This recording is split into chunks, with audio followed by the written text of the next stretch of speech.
बिस्मिल्लाहिर्रहमानिर्रहीम अस्सलाम वालेकुम नाज़रीन। उम्मीद और दुआ करता हूँ कि आप लोग जहाँ जहाँ पर होंगे खैर वाफियत से होंगे। नानी इस ब्लॉग में आज की समात का अहवाल, मखसूस नशिस्तों वाला केस और आईएसआई और मिलिट्री इंटेलिजेंस को एक और बड़ी अहम जिम्मेदारी सौंपी गई है, उसके ऊपर भी मैं बात करना चाहूँगा थोड़ा सा इसी ब्लॉग के दूसरे हिस्से में। आज सुप्रीम कोर्ट में जी समात थी और आज कल तक के लिए मुलतवी कर दी है, लेकिन आज की समात में क्या हुआ, इंप्रेशंस क्या मिलते हैं, इस्लामाबाद के कोर्ट रिपोर्टर्स, इस्लामाबाद के सहाफ़ियों के सर्कल्स के अंदर चमगोइयाँ क्या चल रही हैं, वो थोड़ी-सी मैं आपके सामने रख देता हूँ। हमें पता है कि 2-3 दिन का गैप लिया गया था समात में, और जब ये गैप लिया गया था तो तभी सुप्रीम कोर्ट के जो रिपोर्टर्स हैं, जो सीनियर लोग हैं, उनका खदशा ये था कि हो सकता है कि बैठकर इस पे ब्रेनस्टॉर्मिंग की जाए, जजेस एक-दूसरे से बात करें इस केस के हवाले से, कोई ज़हन साज़ी की जाए एक-दूसरे की एंड ऑल दैट, डिस्कशन की जाए इसमें और देखा जाए कि कौन से ग्रुप का या किसका पलड़ा भारी है, फैसला कैसा आएगा। सो उसको उन चीज़ों को डिस्कस किया जाएगा। आज की बात की कुछ अहम चीज़ें, बाप पार्टी वाला केस, वो जो फाटा का इंसमाम हुआ एंड एवरीथिंग, उनको मखसूस नशिस्तें दी गई थी without any list, prior list उनको कोई जमा नहीं उन्होंने करवाई थी और उनको मखसूस नशिस्तें दी गई थी। उसके ऊपर वो एक फैसला या एक प्रेसिडेंट था जिसके ऊपर फ्रॉम डे वन बात होती आ रही थी कि पीटीआई ने नहीं दी, वो सुन्नी इत्तेहाद काउंसिल ने इलेक्शन से प्रायर कोई लिस्टें नहीं जमा करवाई, लिहाजा वो वाला प्रेसिडेंट देखकर इनको भी सीटें दी जा सकती हैं। आज इलेक्शन कमीशन ऑफ पाकिस्तान अपने ही उस फैसले से भी पीछे हट गया है। उन्होंने आज कह दिया कि जनाब वो कमीशन और था, ये कमीशन और है। मतलब ये कि कोई भी सरकारी अफसर या कोई भी कमीशन का हेड जो आ जाएगा, वो अपनी अपनी पॉलिसीज़ लेकर चलेगा, कानून शायद यकसा नहीं रहेगा। ये मेरी अंडरस्टैंडिंग है, इसको मैं ऐसे समझ सका हूँ कि कल को एक नया चीफ इलेक्शन कमिश्नर आ जाए तो वो कहे जी पिछले सारे फैसले जो थे वो गलत थे, वो पुराना कमीशन था, अब ये नया कमीशन है तो ये अपना ब्रेन अप्लाई करेगा, ये अपना एक थॉट प्रोसेस लेकर चलेगा आगे। But that doesn't make sense to me, क्योंकि वहाँ इसी कोर्ट के अंदर चीफ जस्टिस जो बैठे हुए काजी फाइज साहब, उनको एक ही नाम बार बार दोहराते हैं वो है आइन, और आइन और कानून, आइन और कानून। अच्छा, इसके ऊपर एक और बड़ी इंटरेस्टिंग आज चीज़ हुई कि जस्टिस मंसूर अली शाह साहब जो हैं, वो जब उन्होंने फरमाया कि हम ये चाहते हैं कि जिसका जो हक है इसको मिलना चाहिए। अब इसको बिल्कुल सादा सी तशरीह करें ना, इसकी आम पाकिस्तानी होते हुए तशरीह करें, तो इसका मतलब ये है कि जी पीटीआई की नशिस्तें तो बनती हैं, तो उनको मिलना चाहिए। मैं ये समझ रहा हूँ एक पाकिस्तानी होते जो मुझे इस ऑब्जर्वेशन या रिमार्क की जो समझ आ सकी कि हम ये चाहते हैं कि जिसका जो हक है इसको मिलना चाहिए, और ये फरमाया जस्टिस मंसूर अली शाह ने, जो अगले चीफ जस्टिस ऑफ पाकिस्तान होंगे। और उसके बाद काजी साहब ने क्या फरमाया, वो कहते हैं अगर हक की बात है तो इसका मतलब है कि आप आधा फैसला कर चुके हैं। हक क्या है, क्वेश्चन मार्क। सुप्रीम कोर्ट ने आइन को देखना है, चीफ जस्टिस काजी फाइज ईसा साहब। अब आइन ही ये कहता था कि जनाब साफ और शफाफ इलेक्शन होने चाहिए, लोगों को वोट डालने का हक मिलना चाहिए। तब काजी साहब का आइन बिल्कुल खामोश रहा। काजी साहब का जिस आइन की बात करते हैं, रेफरेंस देते हैं, वो आइन बिल्कुल खामोश रहा कि जब एक सियासी जमात से बल्ले का निशान तो ले लिया गया, लेकिन फैसले में इबहम इस तरह के थे कि इलेक्शन कमीशन ने उसी सियासी जमात को, उसके उम्मीदवारों को आज़ाद डिक्लेयर कर दिया। हालांकि वहाँ पर भी आइन तो ये कहता था कि काजी साहब को उसकी क्लैरिफाई करना चाहिए था, काजी साहब को और सुप्रीम कोर्ट को उस फैसले को ज़रा तफसीलन इलेक्शन कमीशन तक पहुँचाना चाहिए था कि यार हमने सिर्फ बल्ले का निशान लिया है, सियासी जमात तहरीक इंसाफ है और उनके उम्मीदवार तहरीक इंसाफ के उम्मीदवार ही काउंट किए जाएंगे। अब इस तरह की बहुत सारी चीज़ें हैं जो आज भी होती रही। जस्टिस अतर मिनल्ला ने एज यूजुअल उन्होंने कहा कि ये सारा जो मामला चल रहा है, इसकी जड़ क्या है, उस जड़ के ऊपर वापस जाना चाहिए। और उन्होंने वो भी कहा, उन्होंने जो मेमन साहब थे, इलेक्शन कमीशन के जो वकील थे, उन्होंने भी कहा कि जनाब मैंने आपसे रिकॉर्ड मांगा कि आपके पास कितनी कंप्लेंट्स आई हैं इलेक्शन के बाद, के इलेक्शन किस किस्म का हुआ है, उस चीज़ को भी देखना बहुत ज़रूरी है। और वहाँ पर भी मेमन साहब के पास कोई जवाब नहीं था सच। बड़ी डेवलपमेंट मेरे नज़दीक इसमें जो पॉलिटिकल साइड की, कानूनी साइड एक साइड के ऊपर रख दीजिए, उसको एक एंगल है, लेकिन पॉलिटिकल जो डेवलपमेंट सबसे बड़ी थी वो थी मौलाना फजलुर रहमान साहब की जमात। उनके जमात के वकील ने यहाँ पर आकर इलेक्शन कमीशन के मौक़िफ़ की हिमायत कर दी। उन्होंने कहा जी जो इलेक्शन कमीशन का मौक़िफ़ है कि जिस मखसूस नशिस्तें हैं वो JUIF में, पीपल्स पार्टी में, PMLN में बांटी जानी चाहिए, हम उस मौक़िफ़ की हिमायत करते हैं। अब यहाँ पर पॉलिटिकल बात की, जिस तरह मैं अर्ज़ किया कि इसमें सियासी रंग जो है उसको देखना बहुत ज़रूरी है। अभी कल ही मौलाना फजलुर रहमान साहब ने एक बड़ी धुआंधार सी प्रेस कॉन्फ्रेंस की कि PTI या सुन्नी इत्तेहाद काउंसिल जो है वो एक तरफ हमारे साथ अलायंस चाहते हैं, ग्रैंड अलायंस चाहते हैं, हम हुकूमत को नहीं मानते, but at the same time साहबज़ादा हामिद रज़ा साहब जो हैं वो कहते हैं कि JUIF के साथ कोई इत्तेहाद नहीं हो सकता, ये नहीं हो सकता। उसके बाद साहबज़ादा हामिद रज़ा साहब ने उसके ऊपर क्लैरिफिकेशन दी। उन्होंने कहा जी ये मैंडेट महमूद अचकज़ई साहब के पास है निगोशिएशन का, मुज़ाकरात का। अगर वो JUIF के साथ इत्तेहाद करते हैं, कोई ग्रैंड अलायंस बनाते हैं, तो हमें कोई एतराज़ नहीं है। एतराज़ सिर्फ अता साहब की सीट के ऊपर है कि वो पीएमएलएन की रिकमेंडेशन के ऊपर एक कमेटी जो कायमा कमेटी है वो उनको दी गई है। सो वो उस एंगल से बात कर रहे थे कि एक तरफ तो आप पीएमएलएन से अलाइंड हैं और एक तरफ आप पाकिस्तान तहरीक इंसाफ के सुन्नी इत्तेहाद काउंसिल के साथ ग्रैंड अलायंस की बात करते हैं। लेकिन आज उस सियासी स्टांस को, सियासी पॉइंट ऑफ व्यू को मौलाना के और JUIF के को बहुत बड़ा धचका लगा है। ये तहरीक इंसाफ के वो लोग जो चाहते थे कि मौलाना फजलुर रहमान साहब जो हैं वो लाइक माइंडेड हैं एट दिस मोमेंट, उनको और सुन्नी इत्तेहाद काउंसिल को या तहरीक इंसाफ को मिलकर काम करना चाहिए, मिलकर ग्रैंड अलायंस बनाना चाहिए।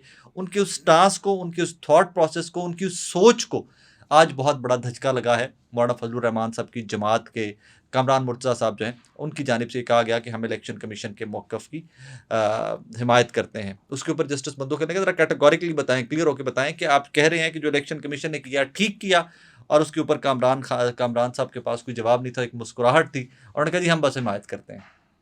और मखदूम अली साहब जो हैं उनके भी जो दलाइल थे बाकी सारी सियासी जमातों ने उनके दलाइल की हिमायत की। आज फारूक एच नाइक साहब ने पेश होना था लेकिन वो कराची से आ नहीं सके थे, वो दलाइल नहीं दे सके, लिहाजा उसके ऊपर सुप्रीम कोर्ट ने कह दिया, काजी साहब ने कह दिया कि अगर कल तक ये केस डिसाइड हो जाता है तो फिर आपकी किस्मत, और अगर कल तक ये केस डिसाइड नहीं होता और वो इन द मीनवाइल पहुँच जाते हैं तो फिर अपने दलाइल दे सकेंगे।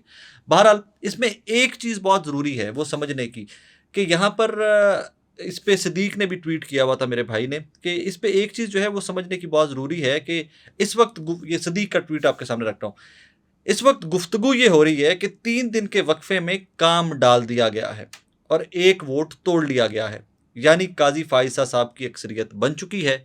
बहरहाल पता तो आखिर में चलेगा। अच्छा चलें इसमें मैं तनासुब की ज़रा बात कर लेते हैं। ये जी 7-6 पे फैसला आता है, ये मतलब बिल्कुल इसको आप कह लीजिए कि बिल्कुल ये 1-2 वोटों के फ़र्क से इसका फ़ैसला आता है। तो क्या ये फ़ैसला बहुत मज़बूत फ़ैसला या बहुत क्लैरिटी होगी, या आप मेरे जैसा आम पाकिस्तानी ये समझेगा कि जी ये फ़ैसले में इबहाम मौजूद हैं क्योंकि इसमें गैप बहुत कम है, इसमें तनासुब का गैप बहुत कम है। या तो ये सारे जजेस एक चीज़ के ऊपर मुत्तफ़िक हों तो मैं कहूँ जी यही कानून है, यहाँ पे क्लैरिटी आ जाती है, लेकिन वो होता वो मुझे नज़र नहीं आ रहा। यहाँ पर डिवीज़न जो है जजेस की वो बिल्कुल क्लैरिटी है, उसमें बिल्कुल क्लियर नज़र आ रही है। और फिर इलेक्शन कमीशन जो है वो अपने ही मौक़िफ़ से, अपने ही माजी के इक़दामात से पीछे हटता है, इधर उधर राइट लेफ्ट जा रहा है। एक चीज़ का सिर्फ वो जवाब आज भी नहीं दे सके कि इलेक्शन कमीशन खुद से कैसे किसी को भी आज़ाद डिक्लेयर कर सकता था। सो बहुत सारे सवालात हैं, लेकिन सब जुडिस मैटर है। मैं सिर्फ ऑब्जर्वेशन या जो आज की समाअत के अंदर हुआ वो सिर्फ चीज़ें आपके सामने रख सकता हूँ। मैं कोई जज या जूरी तो नहीं हूँ कि इसके ऊपर फैसला सुना दूँ, लेकिन यस गलतियाँ कोताहियाँ पाकिस्तान तहरीक इंसाफ से हुई हैं, टेक्निकल गलतियाँ उनके एंड पे काफ़ी सारी हैं, लेकिन उन टेक्निकल गलतियों की वजह क्या है उसके ऊपर हम बात नहीं करते। जस्टिस अतर मिनल्ला साहब उस तरफ लेके जाते हैं, लेकिन सुप्रीम कोर्ट ऑफ पाकिस्तान या काजी साहब उस तरफ जा नहीं रहे कि जनाब की जो सारा मेस क्रिएट हुआ है इसकी जड़ क्या थी। नवाज शरीफ साहब भी तो बिला मुकाबला पार्टी के सदर बनते हैं ना, तो उसके ऊपर कोई बंदा बात नहीं करता। तो ये अब रेफरेंसेस हैं, ये रेफरेंसेस तो कोर्ट किए जाएंगे और ये सारी चीज़ें हैं जो ये काजी साहब के साथ सुप्रीम कोर्ट के साथ साथ इनको भी अंडर डिस्कशन आना चाहिए था, लेकिन आई डोंट नो व्हाई ये अंडर डिस्कशन नहीं आ रही और इनके ऊपर कोई बंदा डिटेल में बात नहीं कर रहा। बहरहाल आई होप मुझे जो मेरी लग रहा है थोड़ी सी असेसमेंट कि कल ये केस डिसाइड हो जाएगा, कल तक मामला जो है वो क्लैरिटी आ जाएगी और फिर कल फैसला आता है, परसों फैसला आता है, कभी भी फैसला आता है वो तो सुप्रीम कोर्ट ऑफ पाकिस्तान के जजेस के ऊपर डिपेंडेंट है। अच्छा एक और चीज़ बहुत इंपॉर्टेंट है, बहुत बड़ी खबर है, वो मैं आपके सामने रखना चाहूँगा, वो बिजली के हवाले से। कल पेट्रोल की प्राइसेस भी बढ़ी, बिजली की प्राइसेस भी तकरीबन आए दिन बढ़ती जा रही हैं और मतलब हर बंदे का headache, middle class upper middle class तक का हेडेक इस टाइम के ऊपर, या उनका जो उनकी गपशप या उनका अंडर डिस्कशन जो टॉपिक है वो बिजली, गैस और पेट्रोल की कीमतें हैं और हर बंदा बहुत परेशान है। इसमें एक बहुत बड़ी डेवलपमेंट हुई है कि वो मैं आपके सामने रख देता हूँ। ये सुहेल इकबाल भट्टी साहब बड़े सीनियर रिपोर्टर हैं, उनकी खबर है, बहुत काम की खबरें निकालते हैं सुहेल इकबाल साहब। वफाकी हुकूमत का बिजली चोरी रोकने और वसूलियों के लिए आखिरी प्लान नाफिज करने का फैसला, लास्ट प्लान मतलब full and final.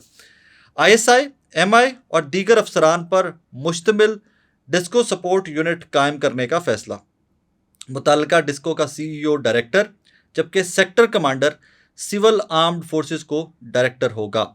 Power division को समरी भिजवा दी गई, पावर डिवीजन ने समरी इरसाल कर दी। कहानी क्या होगी जनाब कि अब जितने बिजली चोर हैं या जिनके वाजबात करोड़ों अरबों रुपए में रहते हैं, फैक्ट्रीज़ हैं, मिलें हैं, बहुत सारे इदारे हैं, ऐसे बहुत सारे सरकारी इदारे हैं कि जिनके वाजबात बहुत ज़्यादा हैं, जिन्होंने बिजली के बिल देने हैं, तो जनाब उनके खिलाफ ऑपरेशन होगा, उसमें आईएसआई, एमआई और दीगर अफसरान शामिल होंगे।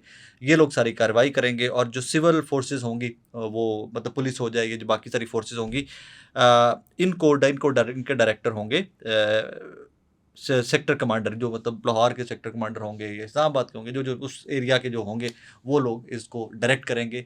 इकदाम बहुत अच्छा है, बिजली चोरों को पकड़ा जाना चाहिए, बिजली सस्ती की जानी चाहिए, बिजली चोरी को रोका जाना चाहिए, वाजबात की वसूलियाँ यकीनी बनानी चाहिए। लेकिन एट द सेम टाइम आपने वो गवर्नर केपी वाला रेफरेंस याद रखना है कि 21 लाख रुपए बिल आए तो हम उसी घर को गवर्नर का सेक्रेटेरिएट अनाउंस कर देते हैं या कैंप ऑफिस अनाउंस कर देते हैं। इस तरह की चीज़ों को आपने याद रखना है। एक एट द सेम टाइम इकदाम कभी हुकूमत और कर दे तो मुझे ज़्यादा खुशी होगी कि ये जो हमारे वज़रा, सरकारी अफसरान, जज, जर्नैल, ये तमाम जो सरकारी लोग बैठे हुए हैं ना, इनकी जो मुफ्त बिजली वाली कार्रवाई है उसको भी अब ख़त्म किया जाना चाहिए। इनको भी जो मुफ्त पेट्रोल मिलता है उसको भी ख़त्म किया जाना चाहिए। रीज़न सिर्फ एक, मेरे पास इसकी मंतक एक है कि जब तक इनको अपनी जेब से बिल देता हुआ फील नहीं होगा, जब तक ये पेट्रोल अपनी जेब से नहीं भरेंगे, इनको आपका और मेरा दर्द महसूस नहीं हो सकता। और जब तक इनको आपका और मेरा दर्द महसूस नहीं होगा, ये उसके ऊपर कुछ भी एक्ट अपॉन नहीं करेंगे, कोई भी आपकी और मेरी बेहतरी के लिए सोच नहीं सकते, क्योंकि उनको एक चीज़ फील ही नहीं होती। उनके वो लाशौरी तौर के ऊपर वो एक सिस्टम बना हुआ है कि उनको सरकारी तेल भी मिल रहा है, उनको पेट्रोल भी मिल रहा है, उनको गैस भी फ्री है, उनके इवन फ़ोन तक लगे हुए घरों में वो तो सारे फ्री हैं। तो फिर वो उनके लिए मामला मुश्किल होता है आम आदमी का पेन फ़ील करना। आई होप एंड प्रे कि इनके ये कट्स लगें इसके ऊपर, ताकि ये आम आदमी का दर्द महसूस कर सकें और आपके और मेरे लिए कुछ कर सकें। अपना बहुत सारा ख़्याल रखिएगा, दुआ में याद रखिएगा। अल्लाह हाफ़िज़।